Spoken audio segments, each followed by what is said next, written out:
But the concern I have, which investors will usually have, is the fact that you want them to come to Africa to invest. You want them to come to Africa to bring their expertise. You want them to come to Africa to bring their assets in. Now, what is this guarantee for the investment they bring in? Because we understand that Africa got their challenges, just like every other country got. It's not only the continent of Africa. The other continents have their challenges.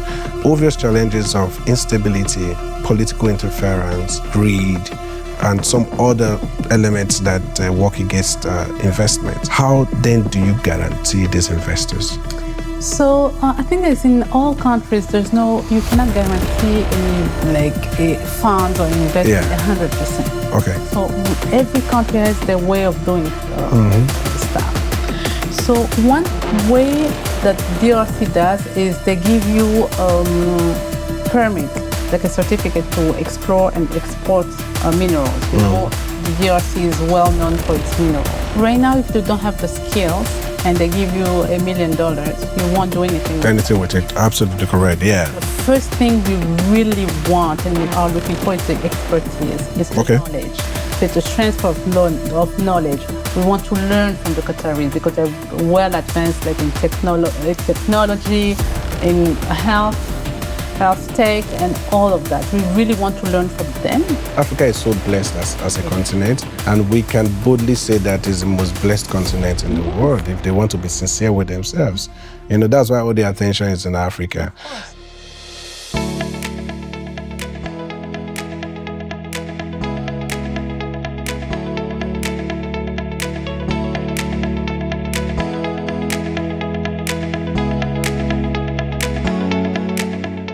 Hello, it's yet another episode of The Insight brought to you by Oris Group. Like I always say, this is the best platform you will find on Qatar internet space. And today we've come again with another premium package as we always do. And this is why you're staying with us.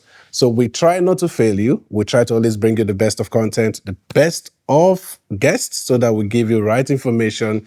You hear the conversations. Our conversations are raw. Our conversations are one that will interest you, one that will give you insight information and lead you to where you want to be and where you want to go. Here we only talk about Africa and Qatar and the region, what concerns us, what ties us together. And on today's episode, we're not going anywhere less. So before we move into this episode proper, I just want to appeal to you. Don't waste time. Click on that subscribe button, subscribe to our YouTube channel, follow us on all our social media platforms. Let's keep growing this amazing community together. And please turn on the notification bell so that you hear when we post our new videos. And on today's episode, we have a very special guest who came all the way from the Democratic Republic of the Congo to Qatar to do an amazing event. I was there, I felt it, I saw the impact the event has made and is going to make going forward. So we've decided to bring her to the studio to talk to us about herself, her project, the event she did in Qatar, why she chose Qatar, and the journey ahead. So today we have Tania NGO. Is a distinguished figure in global leadership with understanding academic and professional background. You'll know what I'm talking about soon. She holds 4 master's degrees, including 2 from prestigious Georgetown University in Washington, D.C., 1 from SE2EP5 in Spain, and another one from FGV in Brazil. I didn't know she went as far as Brazil. Firmly establishing her as a true global citizen. Her career, built entirely in the United States, has placed her at the heart of influential cycles, notably through close collaboration with the U.S. Senate on high-level international strategic initiatives. Tania has also developed strong ties with major investors and organizations in Qatar, further strengthening her expertise in international relations and complex project management. Today, she serves as the visionary of the Jelany Africa Business and Investment Forum. Through this forum, Tania is creating a premier platform for building strategic partnerships within Africa, with the Gulf region, and beyond. Drawing on her global outlook, extensive experience, and unwavering dedication. Her return to the Democratic Republic of Congo marks a pivotal moment in her commitment to Africa, driven by a strong determination to unlock development opportunities across the continent and deepen international collaboration. This is just to say a little. All right, she's going to be telling us more about herself. She's going to be telling us more about her project. And today, the discussion is about to start. So join me today to welcome our amazing guest, our superwoman who came all the way from Congo to create value in Qatar and for Africa. So join me to welcome Tania NGO.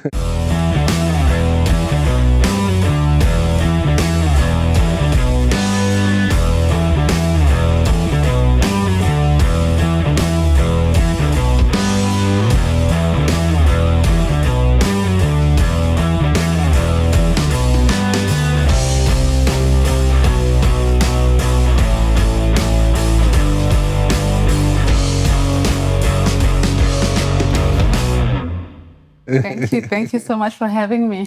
It's so good to have you in Doha. Thank you. How's it been for you? It's been great. It's been busy because of the forum and all the B2Bs that we have been organizing, but it's been great. It's good to see a woman, all right, taking the center stage for such a big platform as business, trade, and investment, and not just doing it in a small box, going out of the continent of Africa. First of all, going out of her comfort zone of Congo, okay, and coming out of Africa, coming to the Middle East, and coming to Qatar. How has this journey been for you? Well, it's been a bumpy journey. I can imagine, yeah. Because it's not always easy, right? So I went to school and actually worked in the US. Okay. And 2 years ago, I decided to go back to the root, right? So I went back to the Democratic Republic of the Congo 2 years ago, and I decided to create a platform that will connect Africa, right? Because in DC, Washington, DC is a metropolitan city. So we find everybody there. And I got used to it. I got used to collaborating with different nationalities. But when I went back to the Congo, I kind of missed that. And I wanted to recreate that within Africa first. And that's why the journey began. Okay. And so far, okay, from when you returned from the States, going back to the Congo, how will you sum it up? I think it's been rough. You definitely need some resilience, right? Because sometimes you don't always find people that are supportive.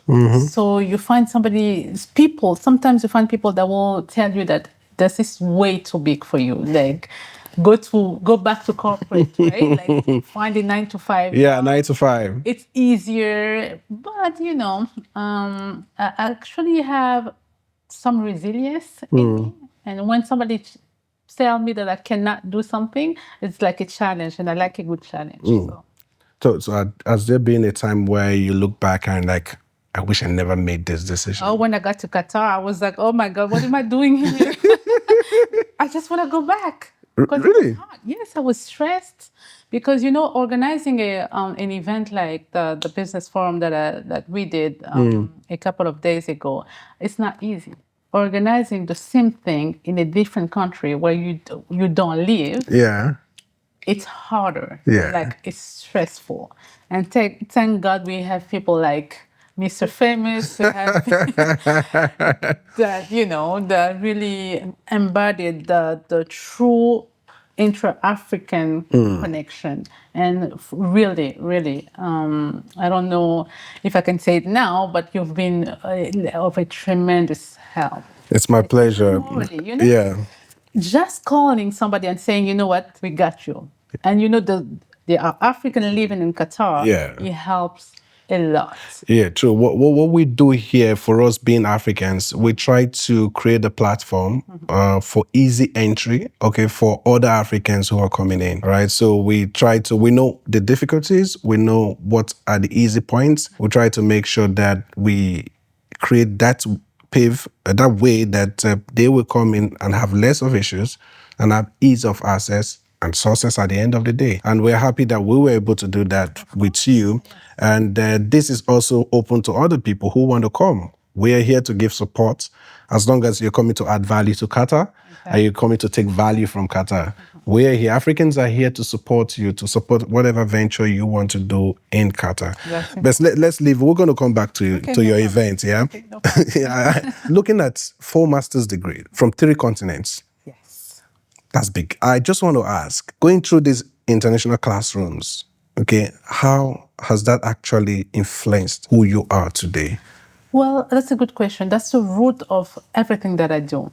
As I told you earlier, I like a good challenge, right? So the first master that I did was at Georgetown University, and I really liked the international classes, right? Like the diversity in the classes. And I started working for Georgetown. And one of the benefits, Georgetown, not Qatar, but Georgetown, Washington, D.C. Washington, D.C. One of the benefits that you get when you work for Georgetown or in any other university in the US, I'm not sure if it's the same here in Qatar, is that you can do a program for free, right? So it really pushes you to like develop and acquire more skills for your job. So that's why I did not think twice, and I started going for back to back. But it's really the root of everything that I do, because I think I've been privileged to experience different cultures. Okay. And it really influenced all of my decision and all of the business or all of the events or anything that I would like to do. It always has a multicultural touch in everything that I do. I do. Okay. It's impressive hearing that. But well, I want to tail it down to Jelany. Okay. All right. How did that come to be? How was it bettered? Jelany as a project? So after I did it's gonna go back to Georgetown, right? So I did. That was why I said I want to tie it down. Exactly. Because I know it must be related to one of these. Of course. So I did an executive program. It's an executive MBA, and that class was really diverse, right? And every time I was talking about the Congo, people were looking at me like, well, how? Like, what opportunity? I was talking about opportunities because it was a business master. It was an MBA. Yeah. So you talk about opportunities. I was talking about my country because I was there to represent. Yeah. Right? And they were like, really? You can do this? Oh, my God. And they didn't know. And I'm like, okay, by myself, I might be weak, you know, like for receiving investment or stuff like that. But what we did, I had 3 African students in my class. Okay. So every time we had a project, one from Cameroon, the other one was from Nigeria. Oh, right? Okay. So every time we had a project, we were putting our ideas together, bringing the strong facts of DRC, connecting it with Cameroon and Nigeria. We're creating a power force, because every time we were in front of the class to present a project, everybody was like, this is great. We want Just like a powerhouse. Right? Yes, we want it. And I was like, this is a class. It was like case studies. It wasn't really reality. But this can become reality if I connect my strength from DRC to your strength for Nigeria, to Cameroon, and so we can definitely become a power force. And in front of Qatar or in front of like Europe, we can definitely be more interesting. You know what I mean? So that's how the Jelany came about. That's lovely. And how long has this project been on now? 2 years. 2 years. Okay. Like we wanted to do the project last year, but you know, finding partners, because we really wanted to do a good job. We wanted to do business matchmaking. Finding, you know, when it's the first edition, people look at you like, are you sure you want to do this? Nobody wants to take the risk. Exactly. Nobody wants to take the risk. But right after the forum, I've been getting calls to be like, okay, the next one I'm in. Because you have to prove yourself. And that's life. I completely understand. Business is business. You take the risk, but not too much. You know? True. Like you want to see what that person is able to do. And we've proved ourselves, and we're getting calls already. So we're expecting something bigger. Of course. But how did you come to choosing Qatar? Because you got other options to do it since it's an African forum, to do it in Africa or in a country in Africa, or do it any other country. Why did you choose Qatar? I think if you can do it in Qatar, you can do it everywhere, right? Why is Qatar a benchmark? It's a different culture. Okay. Europe, I've experienced Europe. I've experienced America. Okay. The Gulf region, no, not at all. And you decided to start from Qatar. And the reputation of Qatar, right? Because we opened, the DRC opened an embassy 2 years ago, I think 2 to 3 years ago. And there's interest, especially in the DRC, but there is a myth around Qatar. And I've had some connect in the embassy. There was a I think it was an horticultural exposition here, and I really did a proposal of doing an economic forum. It didn't happen, but that's fine. And since then, Qatar had been on my mind. I was like, okay, we're gonna do it there. You know, the horticultural exhibition you spoke about is the Expo 2023. Yes, and it was big. It was. And His Excellency President Felix came. Yeah, He exactly. came over to the pavilion, and it was a big time. It was. And Congo showed up in full. Democratic Republic of Congo was full scale. You need to see their pavilion. It was second to none. I was there. Oh, you came in? Of course I did. Oh, yeah.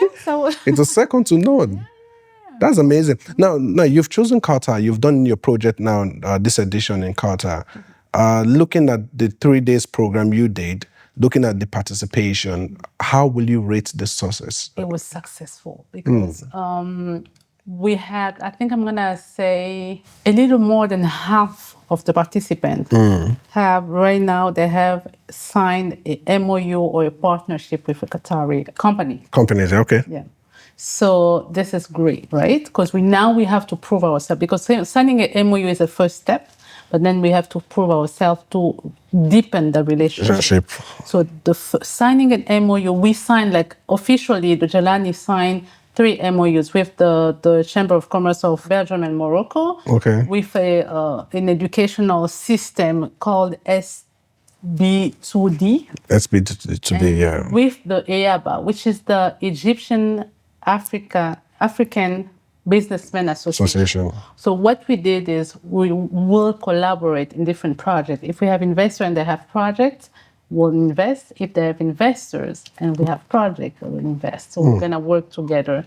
And it's been successful for Jelany. It's been successful for the participants. So, yeah. So for every event, you want to see the success rates. Exactly. That is what gives you the courage. That is what gives you a pat on your back to like say you've done well. So congratulations to you and your team for doing an amazing work.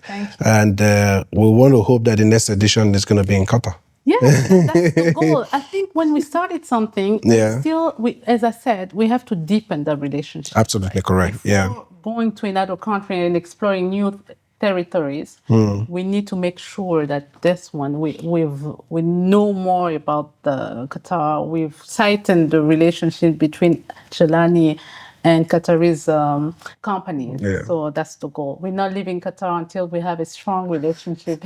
Qatar is here for you, and I believe you're going to get that. But with the few institutions you've worked with few companies and local Qataris you've worked with, what do you think is the value that they will bring to the African market? So I don't want to be cliche and say money, because the purchasing power is really high here. But right now, if you don't have the skills and they give you $1 million, you won't do anything with it. Absolutely correct, yeah. The first thing we really want and we are looking for is the expertise, is the knowledge. So it's a transfer of knowledge. We want to learn from the Qataris because they're well advanced, like in technology, in health tech, and all of that. We really want to learn from them. So I think that's what we are expecting from them. Yes, the financial part is important because we need the financial to develop our companies, but also the knowledge. I think that's the most important. So I think these are available, if not in the Qatari market, but in the Middle East market. Definitely these are available. But the concern I have have, which investors will usually have, is the fact that you want them to come to Africa to invest. You want them to come to Africa to bring their expertise. You want them to come to Africa to bring their assets in. Now, what is this guarantee for the investment they bring in? Because we understand that Africa got their challenges, just like every other country got. It's not only the continent of Africa. The other continents have their challenges. But when we're talking on Africa now, it's the obvious challenges of instability, political interference, greed, and some other elements that work against investment. How then do you guarantee these investors?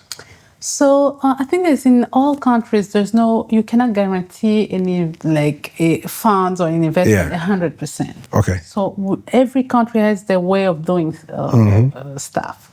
So one way that DRC does is they give you permit, like a certificate to explore and export minerals. You know, the DRC is well known for its minerals. So let's say that you invest money into the DRC. Most ministry has a partnership with the mining ministry for you to, when you invest your money, and I'm talking about like a large scale investment, right? What they do is they're gonna give you land for you to explore. And underground of the DRC, it's a guarantee that you'll find something. If it's now gold, it's going to be diamond, it's going to be oil, it's going to There must be something down there. There's always something down there. So that's your guarantee. Instead of us repaying your money, you're going to exploit the minerals. Okay. And then I'm talking about large scale. But let's say on the smaller scales, we have an entity called FOGEC. Unfortunately, they couldn't join us, but they support us and they worked with us. It's called Fonds de Garantie. What it does is a guarantee for startups, right? So they have some money to guarantee the investor that when you invest your money, I think they guaranteed for by 70%. I cannot talk as I figures, I don't have all the details, but we have entities. We have the prime a representative of the prime minister who is very supportive of what we're doing. So we always have ways of guaranteeing the investor saying, okay, if you don't get your money back, or if you don't get what you're looking for, we have funds available for us to give back, or we can give you land and you can explore and get way more than what you invested. What you brought in, yeah. So I believe creating a structure, for investors to see and assess will be good entry for them. All right, that's very, very, very certain. I actually wanted to add something because what we see on TV is true, but it's only less than 10% of the country. The Congo is a huge country. Yeah, it's very huge. The landmass is about 2.3 million square kilometers. Exactly. Yeah. So when I'm not neglecting what is going on, of course we are, watching and really hope everything goes well and the war ceased. But let's say in Kinshasa, business is still going, business is still thriving, because you'll see the different communities still investing in Congo. The war does not stop the show, you know what I mean? Yeah. It's a huge country. It's less than 10% affected by the war. Okay. So, yeah. But let me ask you one thing, because your project, it's for Africa, not just Congo. No, all right? Africa. For Africa. And the whole idea is to drive investors to Africa. Okay. What is that hard truth about investing in Africa? It's a huge risk, right? So we have, every country has corruption, but in Africa, it's way out there, right? But the bigger the risk, the bigger the reward, right? So people, if it wasn't possible, if it wasn't a good territory, we wouldn't see the Chinese investing, we wouldn't see the Indian, we wouldn't see we have like in Kinshasa, for example, we have a huge presence of Lebanese. They wouldn't be there. People are still coming in. So yes, it's a huge risk, but the reward is better. So it's better. That's the reality. Africa is a really tricky territory to invest in, but as soon as you invest right to the right market, you can definitely hit a jackpot and never leave Africa. Okay, we do know that Africa is so blessed as a continent, and we can boldly say that it's the most blessed continent in the world if they want to be sincere with themselves. You know, that's why all the attention is in Africa. But I have concern.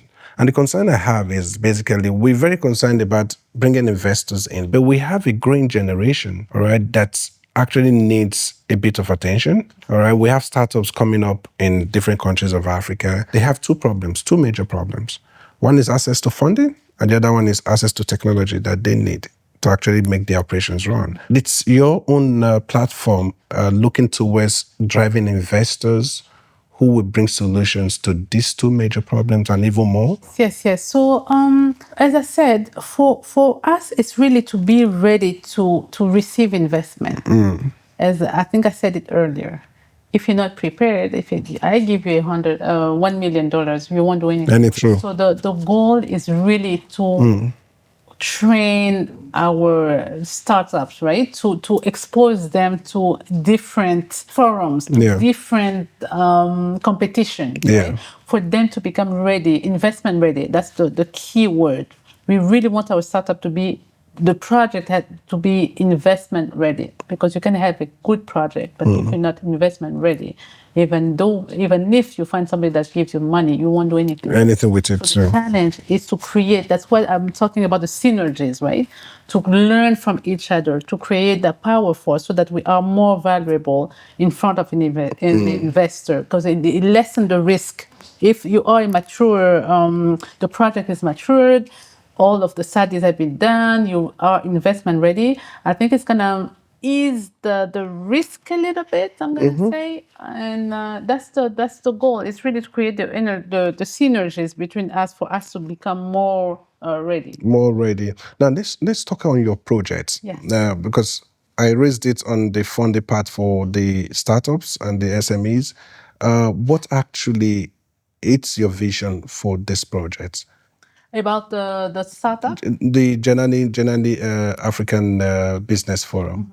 The vision is the synergies. The vision is that a Congolese entrepreneurs is producing. We had one, they couldn't join us, but we had one that creates tablets, right? It's for him to create something that used in Nigeria, in all the schools in Nigeria. Why not? The goal is to have an entrepreneur working with a communication company in South Africa, for example. It's those synergies. That's the goal, like intra-African synergies. That's the vision for the Jelany Africa. But there are obvious challenges, there are obvious barriers when it comes to what divides us, religion, culture, language. You know, in 2025, language, English is not my first language. I'm a French speaker. You know what I mean? And your English is very good. It is not. I still have to learn. I still have that accent. I mean, I don't mind the accent, but what I'm saying is people are learning languages. You have application, like at home, you can be learning English or French. It's just the willpower, right? If you want to learn a language, especially English, that's the most spoken language. I think it is, or Chinese or whatever. But what I'm saying is language is not a barrier anymore, because you can learn a language. Religion, we don't see I live in the Congo, right? We have Muslim, we have African people that practice African religions, Christianity. We don't talk about those when we work. Whatever you do is, whatever you believe in is okay for you to practice whatever religion you want. When it comes to business, we're not talking about religion. We're not talking about language. We're not talking about, it's like a couple. We see couples where the man is speaking French, the woman is speaking Chinese, but it's working, right? They live in the same house, it's working. And it's the same with, especially startup, because you are hungry, you want technology, you want to create something, you want to fly to new horizon. Then you're not really thinking about religion. Why is he black or white, or why is he Muslim and I'm Christian? When you have a common goal, those barriers, you don't notice the barrier. Looking at the barriers that exist, Yes.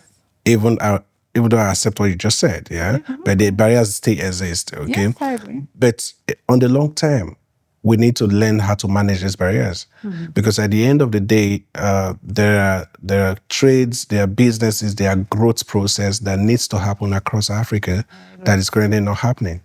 You holding the Democratic Republic of the Congo passport, crossing your border to go to Kenya to do trade, crossing far South Africa to do trade, that ease of movement, okay, it's what is needed to actually make the continent thrive. You know, we see this happen in Europe where if you're German, you can go to France, you can go to all in the name of EU. Why can't we do it in Africa? I hope it's coming. I hope we have to do it. Yeah, because it's going to help us grow faster. It will help us become self-dependent and stop relying more on the outside. I agree. Even if we know we need to collaborate at some point in different sectors. But it's also good to know that this is a challenge and this needs to be resolved. Yeah. All right. I So agree. what I'm saying is your project is going to grow bigger, because I see your vision is big. All right. So if this can be a part of the element of your growth, that can also create so much value. Yeah, sure. That's a great point. I really hope we can create the Schengen space, like the Schengen, like in Europe. Where you hold one visa, you can go everywhere. Across, those are the challenges and the barriers we're talking about, right? So hopefully in a few years, we won't have those. So. Those challenges for your project now. What is next? Well, you've done the events now in Qatar. You've created value, and it can be better. Yes. So what is next for Jelany African Forum? So the forum here was a smaller scale, right? It was on a smaller scale. We really wanted to test the waters and see if we can do it.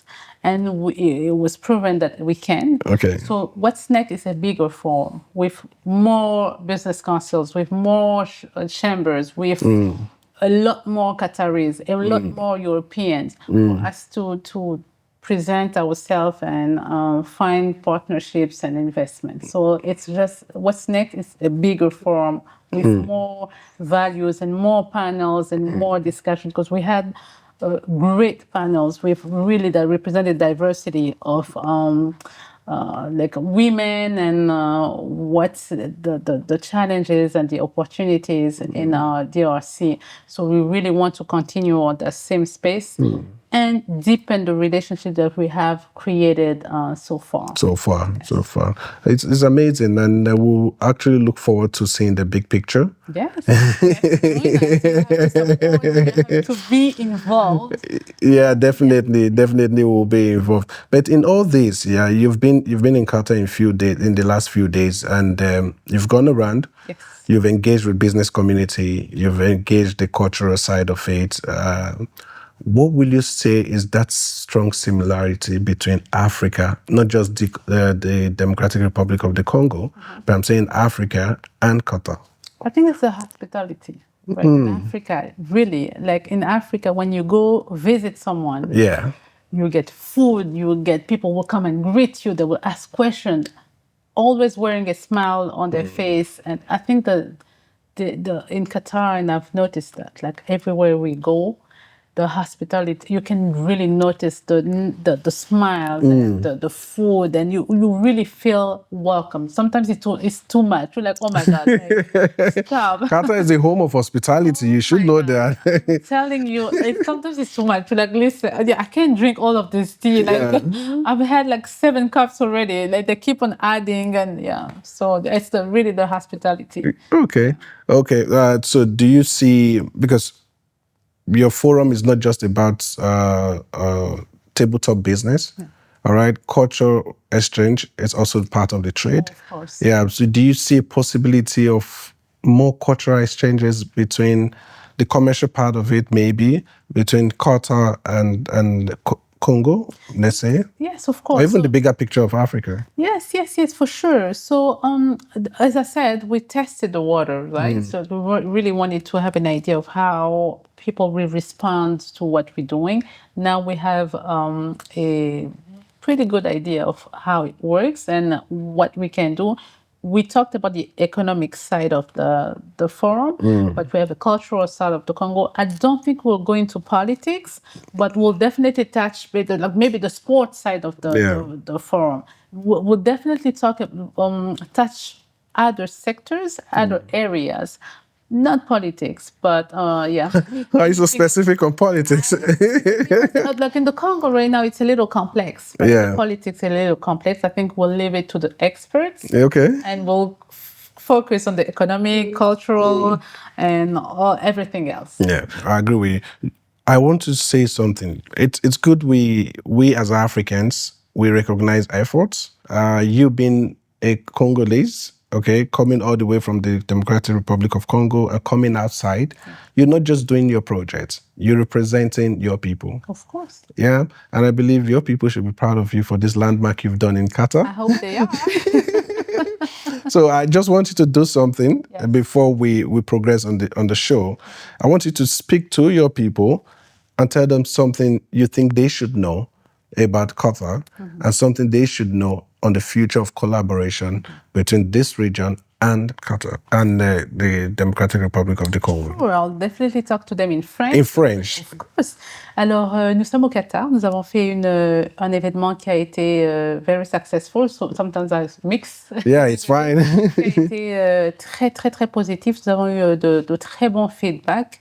Et moi, je vous invite à apprendre un peu plus du Qatar. Nous avons des préjugés autour du Qatar. Mais sur place, vous allez voir avec les images que ça n'a rien à voir. C'est un pays qui est très welcoming, comme on dit. Et je pense que c'est le moment de s'informer. C'est le moment de nous rejoindre dans cette belle aventure pour développer des relations entre l'Afrique et le Qatar. Parce que le Qatar, c'est vrai qu'il y a un pouvoir d'achat très élevé, mais il y a aussi la connaissance. Nous pouvons apprendre des Qataris et c'est le moment. N'attendez pas. I wish I understood all she said, but I want to assume that I do. But thank you so much for gracing our studio and being part of this show. It's an honor to be here. We're happy to have you. And we really want to see you grow in this project. We want to see the bigger picture. We want to be a part of it. Of course you are. In every way possible. We want to be a part of it. So thank you so much for joining us. And the last one you just said to your people, yes. I don't know what you said, but I believe that she has passed a message that you all should take and give consideration to. Right? Of course. Yeah. Our dear viewers, I know I've not looked at you for so long because it's been so interesting talking with Tania. Thank you so much for following us through this journey and through this episode. Please, if you've not subscribed, don't waste any more time. Press that subscribe button. Let's do this. Let's build this community. We're going somewhere. We only bring up premier content, so you don't want to miss it out. So Tania, before we let you go, we have what we call the rapid fire question. Okay. Are you ready? Oof, I don't know. Let's go, I'm ready. You know, when I say that, I guess I always like, I know, right? What's coming? What's coming? But it's easy. Okay, perfect. Global recognition or local impact? Which one do you prefer? Local impact. Partner with a president or pitch to a billionaire in dollars? Pitch a billionaire. What do I expect from a businesswoman? Be the face of a global campaign or the brain behind the campaign? The brain behind the campaign. Because it takes more, it takes work and strategies. I love that. Behind. I don't like to be in front of cameras and stuff. The brain behind, yeah. Qatari desert adventures or Congolese rainforest escapes? Qatari desert, definitely. At least for one. Yes. More degrees or more stamps on your passport? Well, I already travel a lot. Like I love traveling, but I would like more degrees. You're not tired after 4 master's degree. You're not tired. I'm not. I envy you, really. It's all good. Thank you so much, Tania, for joining us. And do you want to say something to your people before we go? Yes, so I'm going to say it in French again. Alors, nous sommes sur le plateau de Mr. Famous et je vais vous demander de suivre de le suivre, cliquez le bouton, suivez-le. Il y a un contenu qui est très, très enrichissant.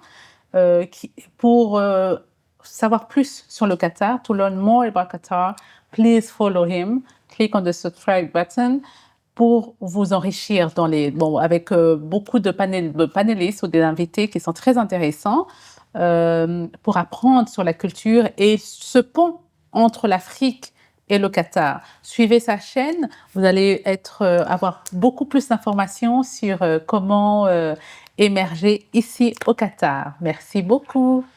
I understood everything she said. I was actually thinking she's going to talk about her project, but she wants to talk about us. I want us to grow. Yes.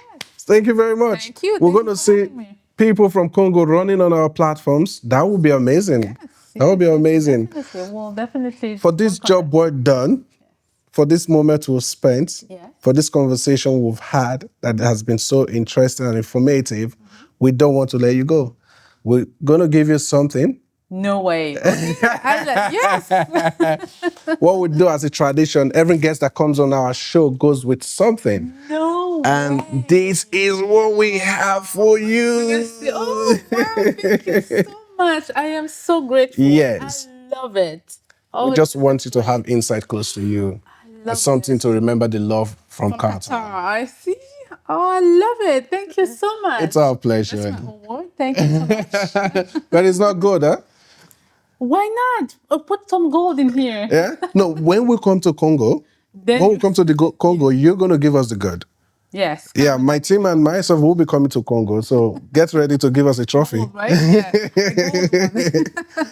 Thank you so much. I love You're it. welcome. You're welcome. It's our pleasure. Thank you so much, our dear viewers. It's always amazing running this journey with you. We've had a very interesting episode. And please, if you have not subscribed, subscribe to our YouTube channel, follow all our social media pages, share this video to your friends, your families. Don't see this alone. Let people share with you also. Thank you, and till next time we meet again, take care.